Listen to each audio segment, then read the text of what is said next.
เขาจะอัปเดต2คนเอาชมนี้ยังเดนเนาะมาเขานี่เนาะนี่เนาะ2คนเนาะอัปเดตเนาะนะอัปเดตเนาะชมอัปเดตเนาะเนาะ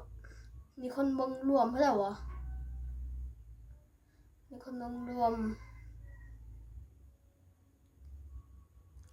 2.1 แสนเนาะแสนคนเนาะน้อยเนาะมีคนเบิ่งคลิปเนาะอัปเดตเนาะ